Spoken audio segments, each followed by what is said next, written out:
My name is Lauren Prescott, and I'm 35 years old. I'm a pediatric nurse and, more importantly, a mother to two incredible 10-year-olds, Caleb and Lily. 2 years ago, my marriage ended with a quiet signature and 1,000 silent screams I never got the chance to voice. And just like that, after 12 years of building a life that was supposed to be permanent, I packed everything that mattered into the trunk of my car and drove back to the one place I swore I'd never return to, my parents' house in Asheville, North Carolina. Before I go on, if this story resonates with you, if you've ever had to rebuild from the rubble, please like, subscribe, and share. I tell these stories not just for myself, but for everyone who's ever been made to feel small in a house that should have made them feel safe. When I pulled into that cracked driveway, Caleb and Lily were already asleep in the back seat, their heads slumped together like they had when they were toddlers. The porch light flickered, casting a yellow glow over the front steps, worn down and creaking, like the tension that still lived inside this house. My mother, Carolyn, greeted us at the door with a polite smile that didn't quite reach her eyes.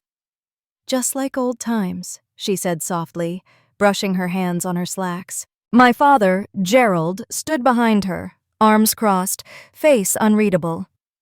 No hug, no warmth, just space being made. "Temporary," they said.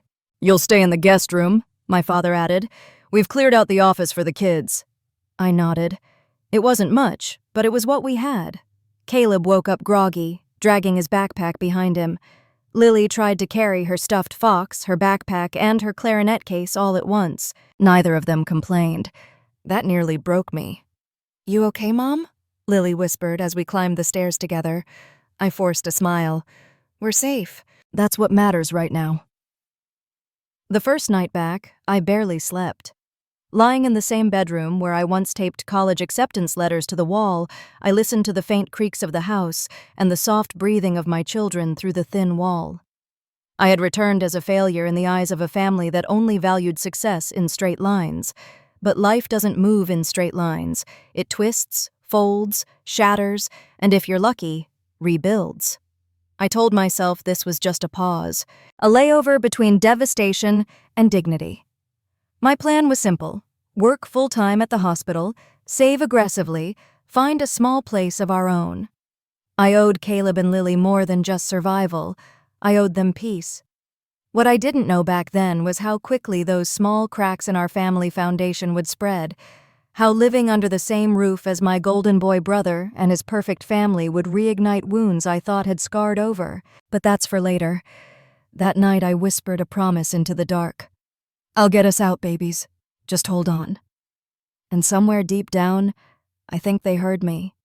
Some things you only notice when you return. Back under my parents' roof, the imbalance I'd tolerated growing up came back into sharp focus, like someone had wiped dust off a picture I'd convinced myself was still blurry.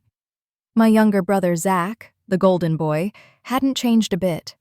Neither had the way our parents looked at him. And maybe, just maybe, neither had I.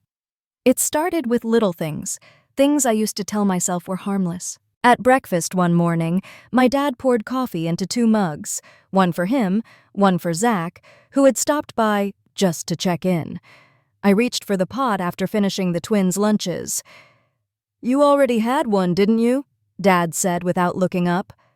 I hadn't, but I smiled, took a glass of water, and moved on. I'd learned early that confronting small slights only made me look petty. Zach had always been the spontaneous genius. He dropped out of college in his sophomore year to launch a tech startup, which our parents funded without hesitation. A few years later, he was making 6 figures and bragging about working from anywhere, while I was picking up night shifts at the hospital to pay for diapers and daycare. I'd put myself through nursing school while raising twins, meal prepping with coupons and chasing down tuition grants. I didn't expect applause, but sometimes I wished someone had noticed I never asked for help. "Zach's always had a gift for making things happen," Mom told Lily one night when he swung by with new sneakers for Caleb. "He's just lucky," Lily said, twirling spaghetti on her fork.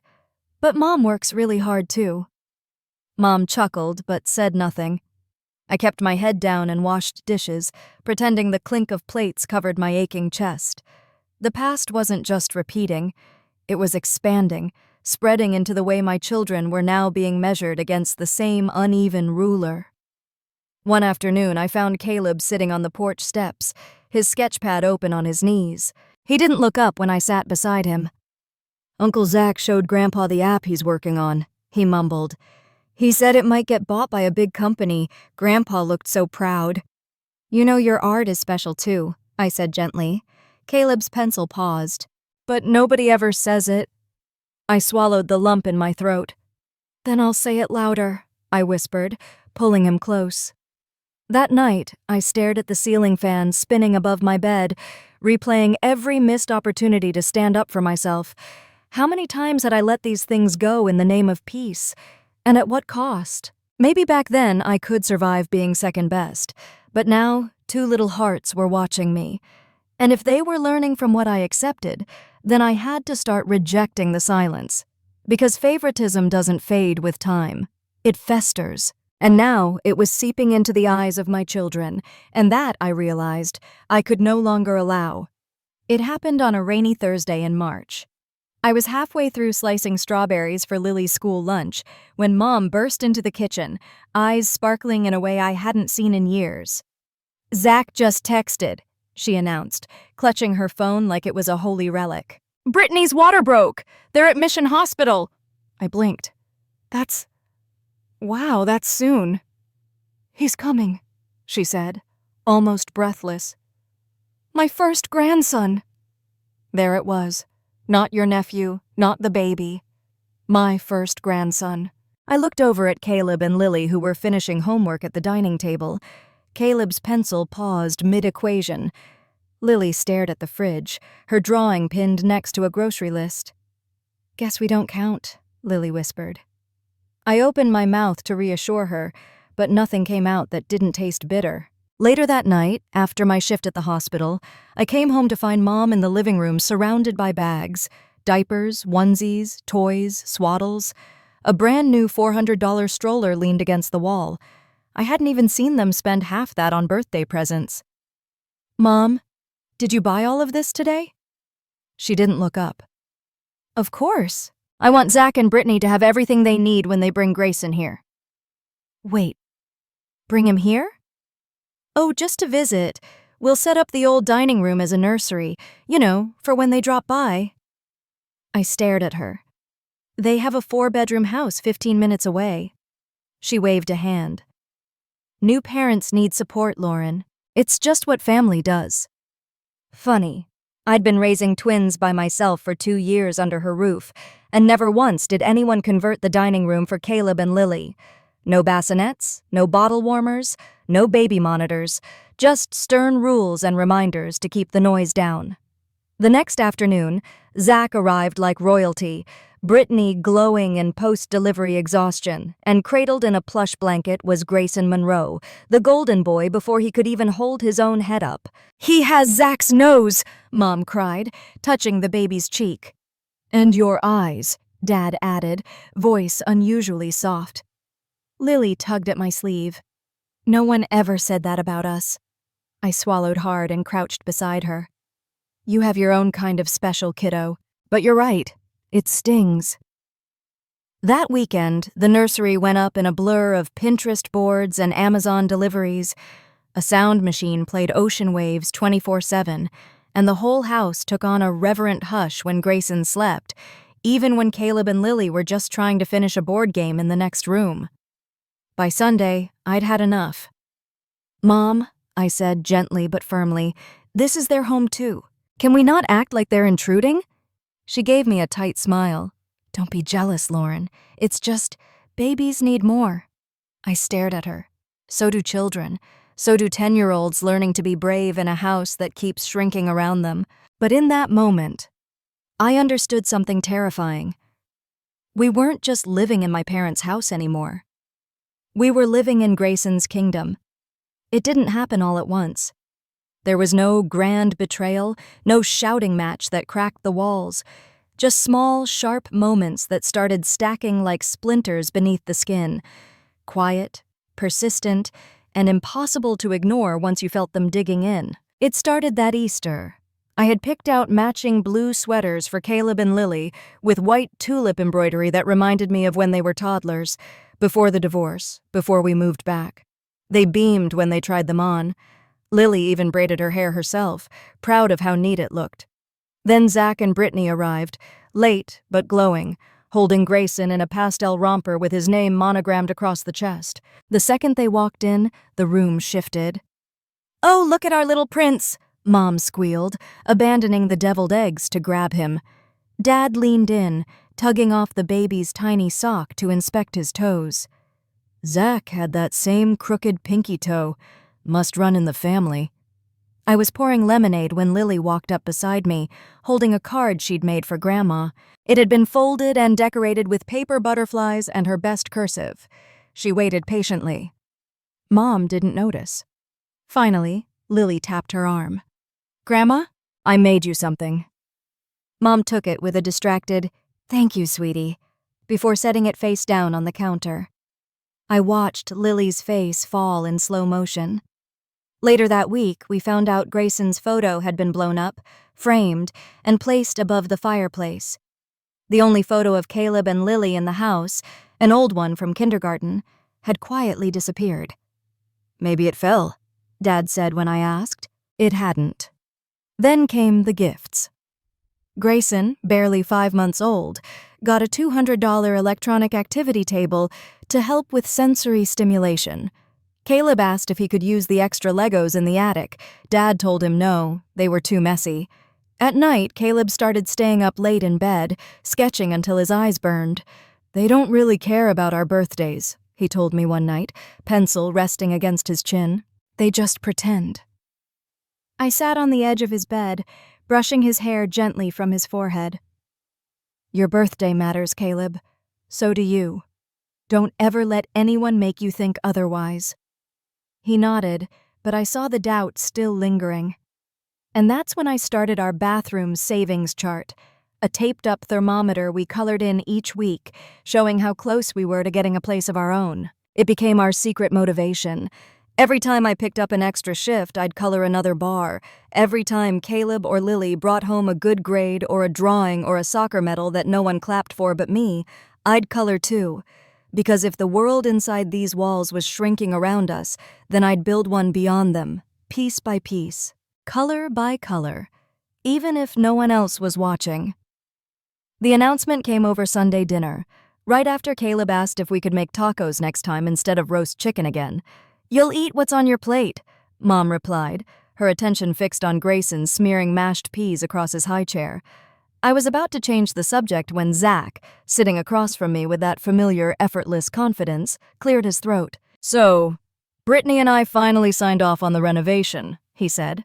"We're taking out the back wall, expanding the kitchen, maybe adding a deck." "That's wonderful, sweetheart," Mom beamed. "You've been talking about that for years." "Well," Brittany jumped in, bouncing Grayson gently on her knee, "it means we'll need to stay somewhere for a bit. Just 6 to 8 weeks. Maybe 10 if the weather messes with the foundation work." I felt my stomach drop. Dad didn't miss a beat. "Of course you'll stay here. No question. We'll make space." Just like that. No pause, no discussion, not even a glance in my direction. I put down my fork. "Wait, what do you mean, make space? There's already 5 of us here." Mom turned to me, exasperated. "Lauren, it's family. You of all people should understand. You've been staying here for almost 2 years. That stung more than it should have. "I've also been contributing to groceries, doing most of the cooking, and working double shifts," I said quietly. "We're not saying you're not helpful," Dad jumped in, already dismissive. "We're just saying they need the space more right now. Grayson's just a baby." I glanced at Caleb and Lily. They were staring down at their plates, motionless. Zach leaned back in his chair, all smiles. "We'll keep it low-key, just until the dust settles." Dust was the right word. I could feel it already, settling in my throat, my lungs, the cracks of everything we'd tried to hold together. They moved in the following weekend. Mom and Dad helped carry in Brittany's suitcase, fluffed the pillows, and cleared out an entire closet in what used to be the guest room. The same closet I'd been told to just make do without for almost a year. I came home from a night shift to find my slow cooker pushed to the garage and my kids' board games packed into bins labeled Mice, Caleb's Lego set, boxed up, Lily's books, stacked under the stairs. "We just needed to declutter a bit," Mom explained when I asked. "There's more people now, you understand." I didn't, but I nodded, because that's what I'd been trained to do in this house: nod, adapt, and stay invisible. That night, Caleb whispered, "Do we still get to use the living room?" I hesitated. "Of course," I lied. Even I didn't believe me, because somehow in my parents' house, the house I grew up in, we were no longer family. We were the background, and Zach's family was the main event. At first, I told myself it was just temporary. 6 to 8 weeks, right? A minor inconvenience. A short-term shuffle.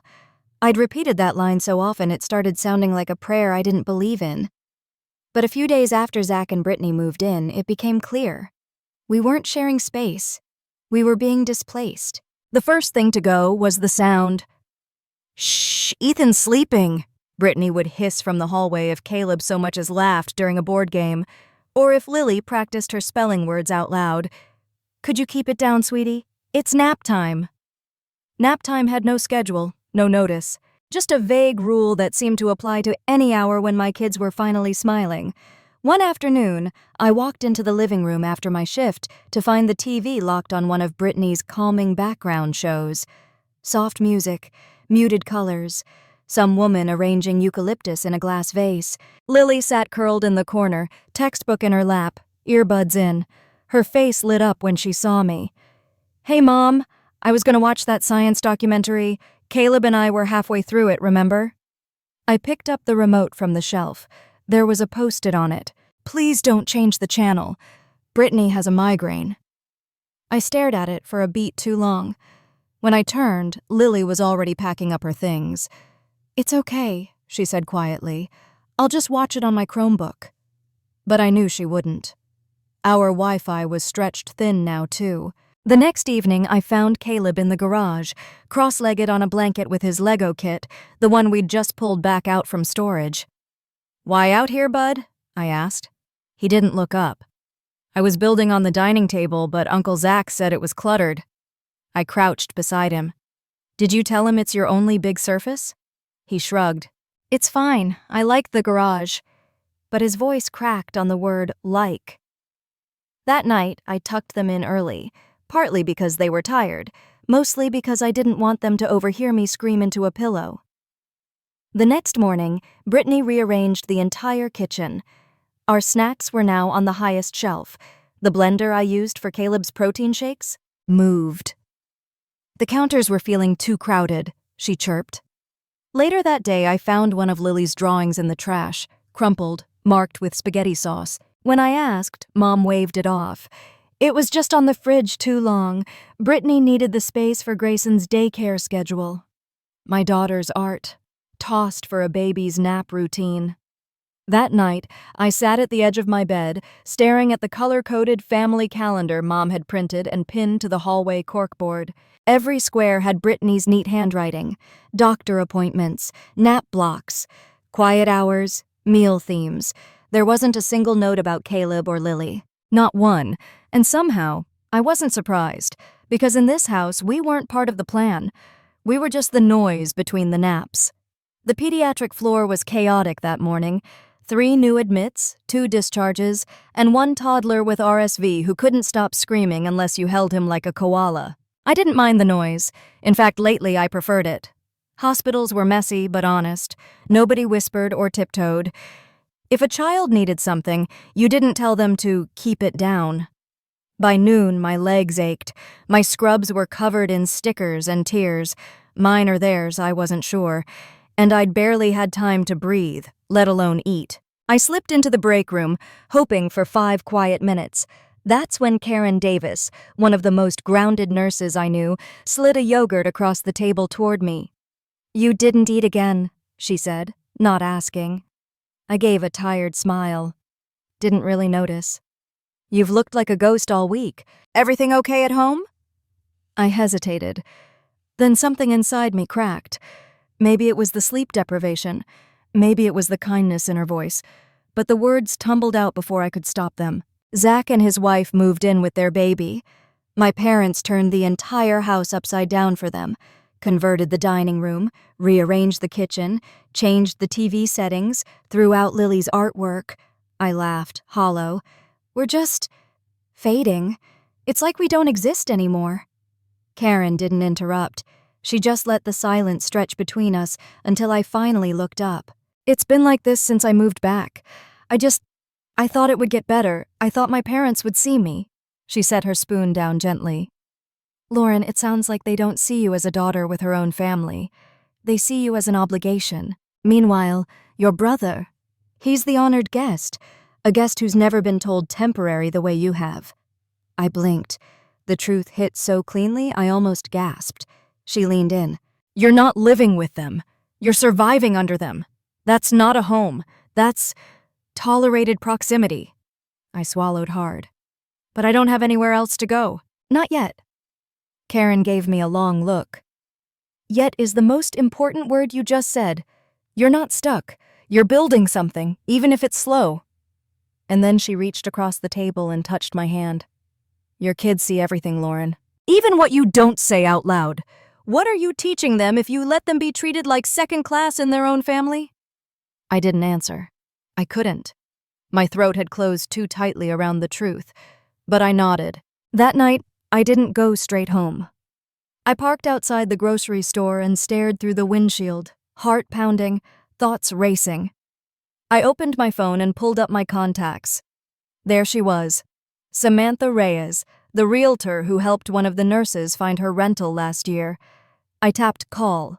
Hi, I said when she answered. I'm looking for something small, affordable, close to the hospital and still in the school district. I paused. I think I'm ready to get out. And just like that, I'd stopped waiting to be seen. I was going to make myself visible, starting now. The day I called the realtor was the first day I allowed myself to imagine leaving, not just hoping for it, not dreaming about someday, but planning, secretly, deliberately, to walk away. Samantha Reyes called me back the next morning on my break. Her voice was brisk but kind. You're looking for a rental near the hospital and in the same school zone, 2 bedrooms minimum, right? 3, I said, if possible. I want my kids to have their own rooms. There was a pause on the line. Then she said, You're a good mom. I didn't respond. Compliments like that scraped raw against everything I'd been made to feel. Over the next few weeks, I met with Samantha on lunch breaks and between shifts. We saw 5 houses. 3 were too expensive. 1 smelled like mildew. But the fifth had a cracked sidewalk, peeling shutters, and a tiny backyard where I could picture Lily stringing fairy lights and Caleb setting up his sketch pad under the tree. It wasn't perfect, but it could be ours. I didn't tell a soul. Not my parents, not even the kids, not yet. I didn't want to plant a seed I couldn't grow. At home, I continued my role, the agreeable ghost. I said okay when Brittany asked to store Grayson's bath supplies in our bathroom. I smiled when Zach set up a home projector in the living room for his friend's football night. I packed school lunches in the dark because Grayson naps best with the kitchen lights off. But behind the scenes, I was reclaiming control. I took extra shifts, declined every coffee run, cut every unnecessary expense. I opened a second savings account that no one could see. Every payday, I transferred money over like a secret promise to myself. Lily noticed first. You've been working a lot more, she said one night while brushing her hair. Trying to get ahead, I replied. You know how that goes. She paused, watching me in the mirror. You seem different, like you're not scared anymore. I walked over and kissed the top of her head. I'm not scared, I whispered. I'm focused. That same week, the lease was approved. Samantha texted me a picture of the keys resting on the countertop, tied together with a red ribbon. It's yours. Move-in date, November 1st. I stared at the photo for a long time in the hospital supply closet, my hands shaking around the phone. I had made this happen. Me.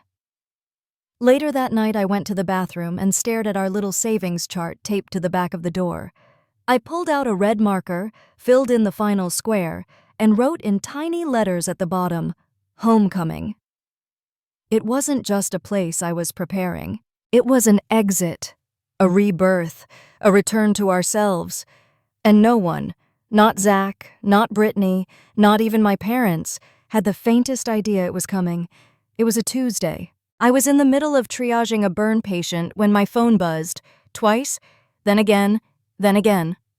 Caleb, then Lily, then Caleb again. I stepped out into the hallway on my lunch break and opened the texts. Caleb, "Mom, something weird is happening. Grandpa and Uncle Zach are moving our stuff." Lily, "Grandma said we're moving downstairs. The basement. This isn't fair." Caleb, "Please come home. They took all our things." The world tilted. I called the house. No one answered. Not Mom, not Dad, not Zach. Both kids' phones went to voicemail. My chest tightened as my imagination spiraled. The damp concrete floor, the flickering light bulb that buzzed like a warning, the corner with the mold stain we all ignored. I found my supervisor and told her I had a family emergency. She didn't ask questions, just covered my patience and told me to go. I drove like I was racing something. Not time, exactly. Maybe respect. Maybe the last shred of hope I still had for my parents. When I opened the front door, the house was calm, eerily so. Brittany and my mother were at the kitchen table, sipping tea as if nothing had happened. My kids sat stiffly on the couch, their backpacks at their feet. Caleb's eyes were red. Lily looked furious. I walked straight to them. "Where are your things?" Lily stood, fists clenched. "Downstairs, in the basement, without asking us." I turned toward the kitchen. "What's going on?" Brittany didn't look up from her mug. "We needed the upstairs room for Grayson's nursery, and I'm working remotely now, so I need a quiet space." My voice was low. "So you decided to move my children to the basement?" Mom finally spoke. "It was the logical solution, Lauren. Grayson's here all day. Your kids are at school. The basement isn't insulated. It leaks when it rains. It smells like mildew." "They'll adjust." Dad's voice came from behind me. He walked in holding a folded comforter like it excused everything. "You're blowing this out of proportion." "Caleb has asthma," I said through my teeth. Zach shrugged. "We grew up in worse places. They'll be fine." Lily stepped forward. "Grandpa told us Grayson needs the nice rooms because he's more important." My father didn't deny it. He just sighed and turned away. And that was the moment. That was when something inside me clicked. Not snapped, just clicked, like a key finally finding the right lock. I knelt beside my kids. "Go pack your things," I said, keeping my voice steady. "Only what you need for now. We'll come back for the rest." "Lauren, don't be ridiculous," Mom huffed. "No one's asking you to leave." "You didn't have to," I said, standing up straighter than I had in weeks. "You made it perfectly clear." The stunned silence that followed was the first time in a long time that anyone in that house truly listened. And it would be the last, because we were done being rearranged. We were done being tolerated. We were getting out, on our terms. I stood in the living room, heart pounding, as Caleb and Lily disappeared upstairs with quiet determination, backpacks dragging behind them. Behind me, I could hear my father sighing. "Oh, for heaven's sake, Lauren, stop being so dramatic. This isn't what it looks like." "No," I said, turning to face him. "It's exactly what it looks like. You moved my kids to a basement with mold and no heat because your grandson needed a nursery, without asking, without blinking." Brittany walked in with Grayson balanced on her hip, feigning calm. "You're overreacting. It's just temporary, Lauren. Everyone's making sacrifices." I tilted my head. "Really? Who exactly is sacrificing, Brittany? Because last I checked, my kids gave up their room, their space, their comfort, and you gave up what? Counter space?" She flushed, but said nothing. Mom entered next, arms crossed, lips tight. "We gave you shelter, Lauren, for almost 2 years. Don't act like you've been mistreated." I took a breath. A long one. "You gave me a roof," I said evenly. "But you also gave me silence every time Zach interrupted, dismissiveness every time Caleb or Lily needed something. And now, Now you've given me a message loud and clear. We don't matter here. You're twisting everything, Dad muttered. Am I? I looked directly at him. Because Caleb heard you say Grayson deserves the better room. He heard you. He looked away. You always had issues with Zach, Mom started, her voice rising, brittle. This isn't about Zach, I cut in. It's about my children being treated like second-class citizens in their own home. Zach finally wandered in, arms casually folded. Where exactly do you think you're going, Lauren? You don't even have a place lined up. You've been working night shifts and clipping coupons. Come on! I smiled. I didn't mean to. It just came out. That's where you're wrong, I said. I've been working and saving, yes, but I've also been preparing. I signed a lease 3 weeks ago. Our move-in date is next week. The silence that followed was thick and stunning. For the first time, every voice in that house went quiet. You were planning to leave without telling us? Mom's voice cracked, not with anger but disbelief. After everything we've done for you? Yes, I said simply. Because everything you've done came with a reminder that we were a burden. I stayed longer than I should have, hoping things would shift. But today, when you moved my children into a basement without asking me, you made the decision for me. Footsteps returned on the stairs. Lily held her clarinet and a small duffel. Caleb clutched his sketch pad and that old stuffed dinosaur he's had since he was 4. We're ready, Mom, he said quietly. I looked around once more, the living room I grew up in, the family that raised me, and the bitter truth I couldn't unsee. Let's go, I told them, reaching for my keys. You walk out that door, don't expect to come back, my father snapped. I turned at the threshold. I stopped expecting that a long time ago. And just like that, we stepped into the night, not running away, but walking towards something better. The night we left, I didn't cry. Not when we packed, not when we walked past the dining room where my kids had once built blanket forts, not even when my father, stone-faced, told me not to expect an open door on my return. But I did cry later, in the driveway of Karen Davis's house, after she opened her front door wearing pajamas and holding 2 spare toothbrushes like a lifeline. Took you long enough, she said, pulling me into a hug so firm it cracked something in my chest. She'd already set up the guest room with a queen bed and an air mattress for the twins. There were fresh towels on the nightstand and a pint of mint chocolate chip ice cream waiting in the freezer. That night, I lay awake on the far side of the bed, Caleb curled against me, Lily snoring softly on the mattress next to us. My body ached from the stress, the adrenaline, the 100 small goodbyes I hadn't said out loud, but underneath all that was relief. Thick, quiet, and real. It was the first time in 2 years I didn't feel like I was in someone else's way. The next morning, Karen brewed coffee while the kids flipped through TV channels like normal kids again. No one told them to lower their voices. No one told them to clear their stuff off the table. No one hovered. Stay as long as you need, Karen said, sliding a mug toward me. But I know you. You're probably counting down the hours until move-in. I smiled into the steam. 6 days, I whispered. 6 more days. She gave a small nod. Then let them be 6 days of healing, not hiding. Later that afternoon, I took the kids for a walk around the neighborhood. Just something simple to stretch our legs, breathe in something other than old tension. As we turned a corner, Lily slipped her hand into mine. Are we really going to have our own house? I looked down at her, hopeful, cautious, holding her breath. We are, I said. It's not huge. It needs some work. But it's ours.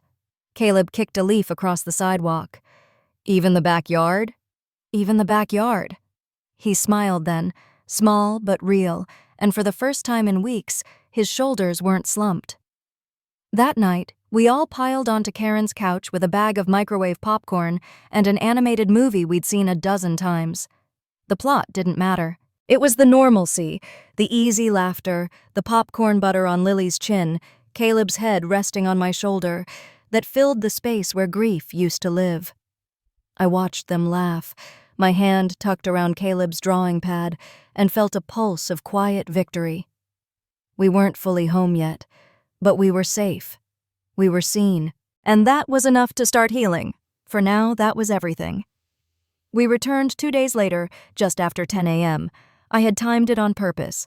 Early enough that no one could say we were being disruptive, late enough that I didn't have to see Zach or Brittany. The driveway looked exactly the same, but nothing about this visit felt familiar. My fingers hovered over the doorbell before Caleb whispered, "Can I knock instead?" I nodded. The door creaked open a moment later. My father stood there, arms crossed. He didn't say hello. "Come to apologize for your tantrum?" he asked flatly. "No," I said, steady as stone. "We came to get our things." He stepped aside without another word. The living room felt colder than I remembered, colder than the basement. My mother sat on the couch, her eyes rimmed red, a crumpled tissue clutched in one hand. "You broke your father's heart storming out like that." I looked at her for a long moment. "And what about Caleb and Lily? Did it break your heart to tell them they didn't matter as much as Grayson?" Her lip trembled, but she said nothing. "Where's Zach?" I asked. "They took the baby to the park," she replied, voice small. "They thought it would be easier." At least they got that part right. The kids slipped upstairs with practiced silence, already knowing what they needed to pack. I walked into the kitchen. The fridge was bare of Lily's artwork now, replaced with Grayson's feeding chart and a new family photo from last Sunday. We hadn't been in it. My mother followed me in. "I don't understand how you could do this to us," she said. "I'm not doing anything to you," I said gently but firmly. "I'm doing something for my children." "You always felt like we loved Zach more." "Because you did," I said, cutting her off for the first time in my life. "And maybe I could have lived with that. But when it extended to my kids, when you made them feel like they were an inconvenience in their own home, that's where I draw the line."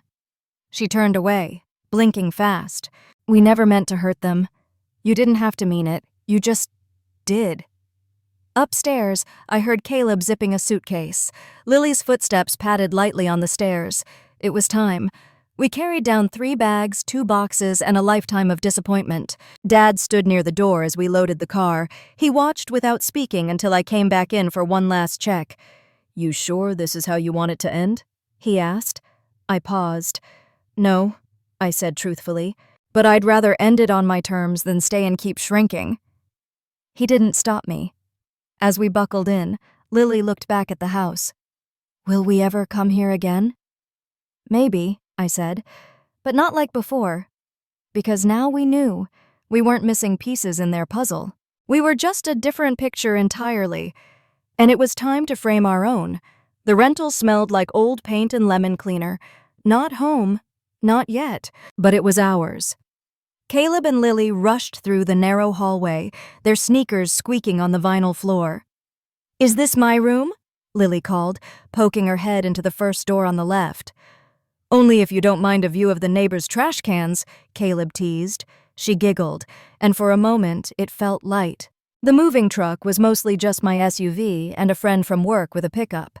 We didn't have much. Just bags, a few bins, and a stack of hand-me-down dishes that rattled in their box. The rest, furniture, appliances, even the coffee maker, I left behind. Not because I couldn't bring them, but because I didn't want reminders that love in that house had always come with strings. "Let's set up your beds first," I said. "Everything else can wait." Lily sat cross-legged on her bare mattress, hugging a stuffed unicorn. "Mom, do we have to go back to Grandpa's house next weekend?" I crouched beside her, brushing a strand of hair from her face. "No, sweetheart, we're not going back." Her shoulders relaxed. That was all the answer she needed. Later that evening, after pizza straight from the box and a makeshift movie night with my laptop propped on a laundry basket, I finally let myself sit down. Really sit. And breathe. The air was quiet. No one banging on the bathroom door. No one questioning my grocery receipt. No one asking me to lower my voice around the baby. Caleb joined me on the floor, holding a bowl of cereal. "You think we'll be okay here?" I glanced around our humble new space, peeling baseboards, one working smoke alarm, and a broken curtain rod in the living room. "I don't just think it," I said. "I know it." He leaned his head on my shoulder. "It already feels safer." And it did. Not perfect, not easy, but safe. Later, while the kids slept, I sat alone on the balcony, a rickety little slab of concrete barely wide enough for a folding chair. I wrapped a blanket around my shoulders and looked up. No stars tonight, just a haze of city glow and drifting clouds, but still, it was my sky. I pulled out my phone and opened a blank note. For the first time in a long time, I made a list, not of chores, not of what I owed someone, but of what I wanted. Peace, laughter, freedom, a home where no one had to earn their right to be seen. This wasn't just a rental, it was a reclamation. And from this tiny, creaky apartment, we'd build something honest, something real, something that finally felt like ours. It started with baby steps, both literally and figuratively.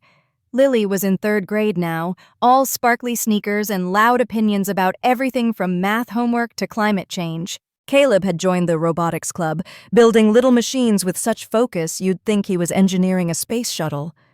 They were growing, taller, braver, louder, and for the first time in a long while, I wasn't just surviving their childhoods. I was witnessing them. Each milestone brought a quiet burst of joy, like when Lily ran out of the school play, pink cheeks glowing, shouting, "Mom, did you see me? I didn't forget my line." Or when Caleb left a post-it on the fridge that read, "Thanks for making chili. You're killing it lately." It wasn't just them. I was growing too. It started at work. One afternoon, Dr. Langford pulled me aside after a hectic shift. "You ever think about taking on more leadership, Lauren?" he asked, arms crossed over his navy scrubs. I blinked. Leadership? You've got it. Poise, compassion, the kind of nurse people trust. I see it, others do too. His words hit like sunlight on frost. A month later, I accepted a promotion to clinical coordinator. More responsibility, better pay, a seat at the table I never even thought I was allowed to want. The first night after the announcement, I made pasta with garlic bread and bought sparkling apple cider for the kids. Lily walked in, sniffed the air, and said, "Did someone win the lottery or something?" "Not quite," I grinned. "But your mom got promoted." Caleb looked up from his tablet. "Whoa, seriously?" "Seriously." He raised his apple cider glass. "To the best mom/boss on the planet." We clinked glasses over the plastic table, and I swear for a moment the room shimmered. But with growth came new questions, quiet ones. Questions like, would my parents have noticed me more if I'd become this version of myself sooner? Would they have cared? I shook those thoughts away most nights. But sometimes, when I tucked Lily in or packed Caleb's lunch, they returned like a chill through a cracked window. "Mom," Lily whispered one night as I smoothed her blanket, "I'm glad we live here." "Yeah?" I asked, brushing her hair back. "It's cozy, and you don't cry anymore when you think we're asleep." I froze. She looked up at me with a child's honesty, the kind that pierces straight through the armor. "I heard you before, but not anymore." I kissed her forehead, my throat tight. "I'm glad, baby. I'm glad we're here too." We weren't rich. Our couch still came from Craigslist, and our Friday night tradition was frozen pizza and Netflix. But our hearts were light. Our laughter was loud. And for the first time in years, our home wasn't just where we lived. It was where we healed. One step at a time, we were rewriting everything. And I was finally, unapologetically becoming the woman I should have always been. It started with missed calls. At first, I thought it was just habit. My mom would call once or twice a week, usually around dinner time when she knew I'd be home. Sometimes I answered. Sometimes I let it ring. But then the voicemails started piling up, short ones at first, then longer. "Lauren, it's Mom, just wondering if you had time to look over Dad's insurance renewal. I can't find the login and your father's getting impatient." Another. "The water heater's acting up again. Zach said he'd fix it, but it's been 3 days and we still have cold water." I didn't call back right away. There was something strangely quiet about this part of the journey. Not triumphant, not cruel, just peaceful. Like watching a garden I used to water wilt from a distance. I didn't rejoice in it, but I didn't interfere either. I was making pancakes on a Saturday when Lily handed me the phone. "Grandma called, again." I sighed, wiping batter from my fingers. Did she say what it was? She said something about taxes and being confused. I took the phone, stared at her name on the screen, then set it down again. I thought Zach was the golden child, I muttered. That weekend, I finally called back. Mom answered fast, breathless. "Lauren! Honey, thank God, I've been trying to reach you." "I know. I've been busy." There was a pause. "Well, we could really use your help. Your dad's Medicare paperwork got messed up, and you always knew how to handle those things. I'm sure Zach and Brittany can figure it out," I said calmly, flipping a pancake. Another pause. "Zach's working late these days, and Brittany has her hands full with the baby." I wanted to laugh. "Working late, huh? When I lived there, he had time to play video games until 2 a.m. "I'm sure they'll manage," I repeated. I did. My mother went quiet, and for the first time, I felt the weight of that silence land fully on her. Later that week, a letter came from my father. His handwriting was shakier than I remembered. No "Dear Lauren," no "Love, Dad," just, "The gutters are overflowing. The house is falling apart without you." I folded the paper and tucked it in the drawer. No tears, no anger, just a quiet understanding that for years I had been their glue. And now, without me, the cracks were showing. Caleb saw the letter and asked, "Are you gonna help them?" I looked him in the eyes and said gently, "No, not anymore." He nodded like he understood something deeper than his age should allow. That night, I sat outside on the porch with a blanket and a cup of tea. The air was crisp, full of autumn promise. I thought about how long it took for them to notice me, really notice me, and how now their need wasn't love, it was dependence. And I had finally learned the difference. It had been nearly a year since I'd walked out of that house with my head held high and my daughter's small hand in mine. And now, here I was, standing at the top of the old brick steps, the porch creaking beneath my boots, a Tupperware container of chili in one hand, and boundaries sealed firm in the other. I rang the doorbell. The sound echoed like a ripple through time. A moment later, my father opened the door. He looked thinner, older. His posture stiffened the second he saw me. "Lauren," he said, as if my name tasted unfamiliar. "Hi, Dad." I held up the container. "Thought I'd drop off some food. Thought you could use it." He stepped aside without a word. I walked into the same living room where I'd once folded laundry, paid bills, and rocked Caleb to sleep. Only now, the couch was cluttered, the corners dusty. Brittany glanced up from her phone, then looked away. Zach was nowhere in sight. Mom came in from the kitchen, her face surprised but not unkind. "You came," she said. "We weren't sure you would." "I'm not staying long," I replied calmly. "Just wanted to check in. And to be clear, this isn't me moving back in or taking care of things again. I'm here because I chose to be." Something shifted in her expression. She nodded, slowly. "Understood," she murmured. "We've missed you." Missing someone and valuing them aren't always the same thing, I said softly. She blinked, and for once didn't argue. We sat for a few minutes, me on the edge of the armchair, my mother perched carefully on the couch like she might break something. She asked about Caleb, about work. I answered, but kept my voice even, my guard steady. When I stood to leave, my dad cleared his throat. "Lauren," he said, "I know we let things get out of hand, and I don't expect you to forgive us overnight, but maybe we could start fresh. Sunday dinners again?" I turned slowly toward him. "I'm not interested in pretending nothing happened. If we're going to reconnect, it has to be real, respectful, mutual." He swallowed hard. "What does that look like?" "It looks like this," I said, gesturing to the house. "You and Mom learning to stand on your own. It means you don't call me to fix everything. It means when I do show up, it's not out of guilt. It's because I'm choosing to. And when Caleb comes with me, he's treated with kindness and warmth, not like a reminder of your mistakes." There was silence, heavy, thoughtful. Then my mom whispered, "That's fair." I nodded once. Good, because I won't go back to being invisible, not even for family. As I stepped outside, the air felt lighter somehow, like I'd just exhaled something I'd been holding for years.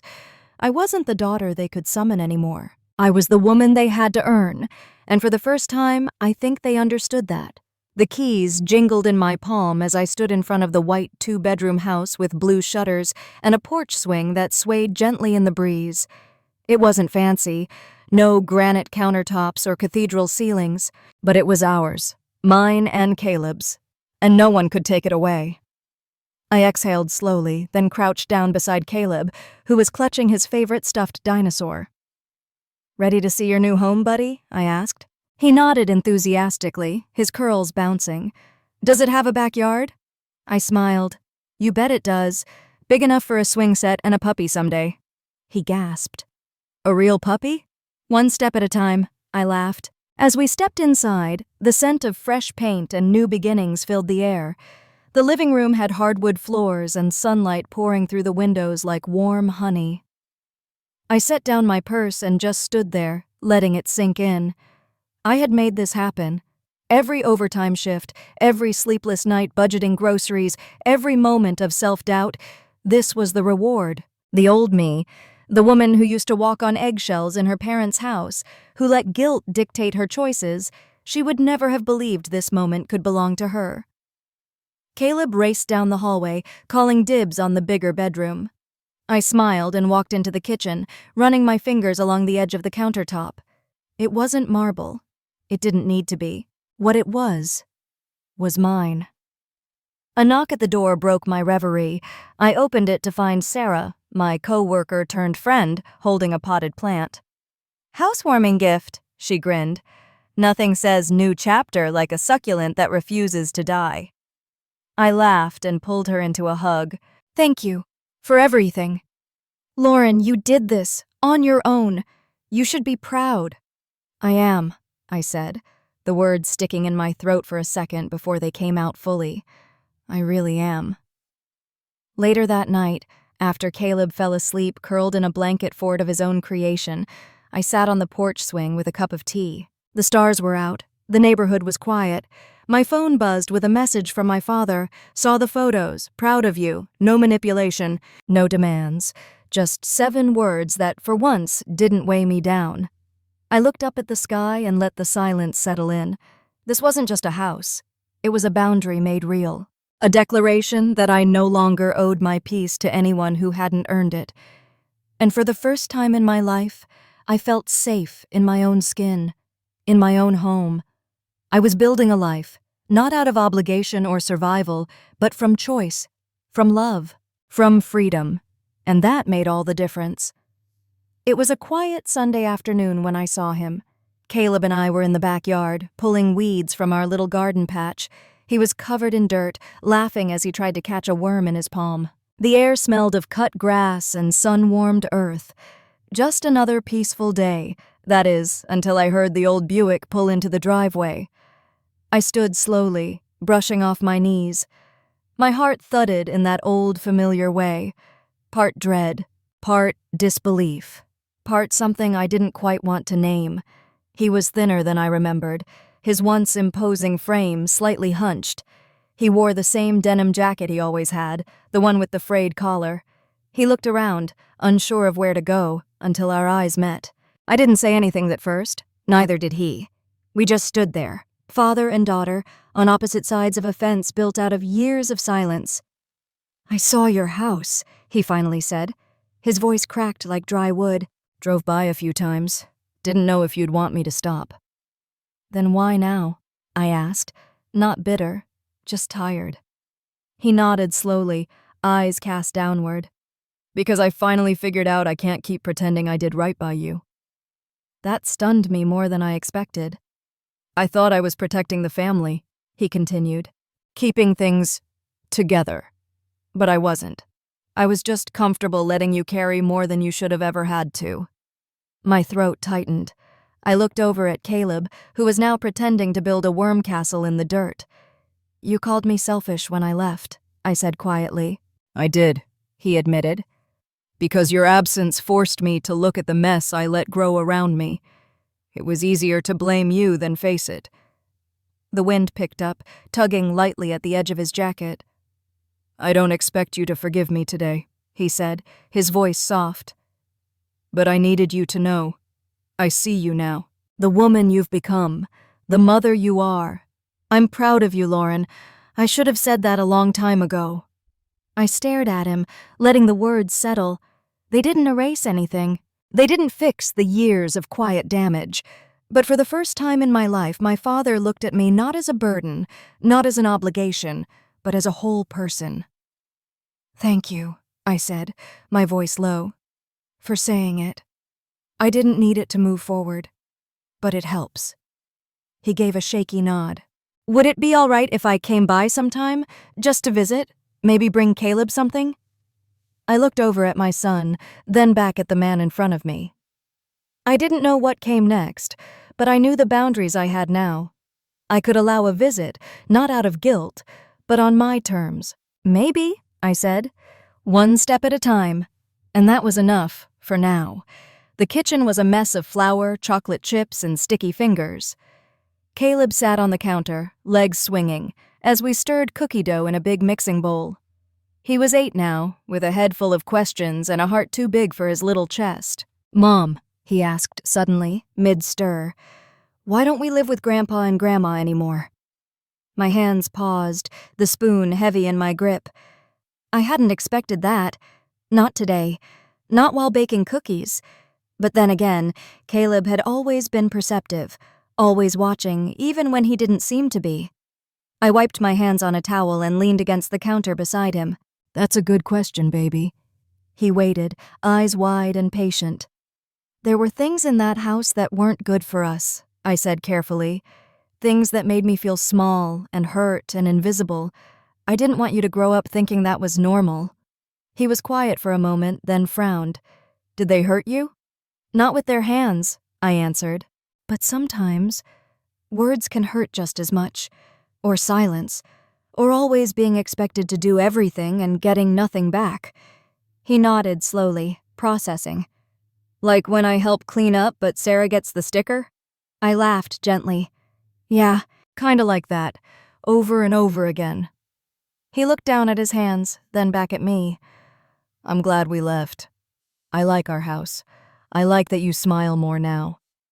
My heart cracked open right there in that kitchen. I bent down and kissed the top of his head. Thank you. That means more than you know. He hesitated, then asked, Do you miss them? I didn't lie. Sometimes, but I don't miss feeling like I wasn't enough. He reached for my hand, chocolate smeared across his palm. You're more than enough, Mom. You're like everything. And that was it. That moment. All the nights I cried in silence, wondering if I was making the right choice. All the guilt I swallowed when Caleb asked why we couldn't go back. All the quiet doubts that crept in after I hung up on another voicemail from my mother. It all dissolved in that one small sentence. I pulled him into a hug, holding him tighter than I meant to. You're my everything too, kiddo. We finished the cookies with music playing low in the background. He danced around the kitchen with goofy moves, and I let myself laugh freely, no tension twisting my chest. It wasn't just that Caleb understood, it was that he felt it. He felt the peace we had built, the love that had space to grow now, and in that realization, I could finally exhale, not because I was done fighting, but because I no longer had to fight alone. The first snowfall came early that year. Caleb and I stood by the window, hot cocoa in hand, watching the flakes settle softly on our little patch of front lawn. He had just come home from school, his backpack dropped lazily by the door, his cheeks still pink from the cold. Think it'll stick? He asked, pressing his nose to the glass. Maybe, I smiled. Either way, it's beautiful, huh? He nodded, then looked at me with that same wide-eyed warmth that had kept me going through everything. Can we build a snowman tomorrow?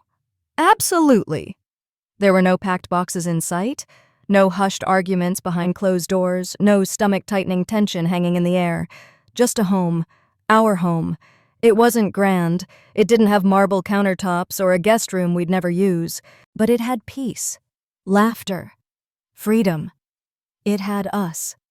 Later that evening, I tucked Caleb into bed, his room now fully his, decorated with dinosaur posters and a handmade paper star hanging above his nightstand. He was asleep within minutes, clutching his favorite stuffed bear, the one I patched up back when money was tight and hope was thinner. I walked through the hallway, fingers grazing the walls I had painted myself. This house carried our history, not the wounds, but the healing. And in the quiet of my bedroom, I sat by my window and let myself remember everything it took to get here. The shame of being silenced, the heartbreak of realizing my own parents saw me as nothing more than a paycheck, the rage when they made my child feel like a burden, the exhaustion of rebuilding with nothing but willpower and a son depending on me, but also the strength I didn't know I had, the community I found when I stopped pretending, the calm that came with saying no and meaning it, the pride of standing on my own finally, after years of bending to make others comfortable. You see, this wasn't just about walking away. It was about choosing me, choosing us. For anyone listening, if you've ever been told you're too much or not enough, if you've been made to carry others while they crush your spirit, please hear me.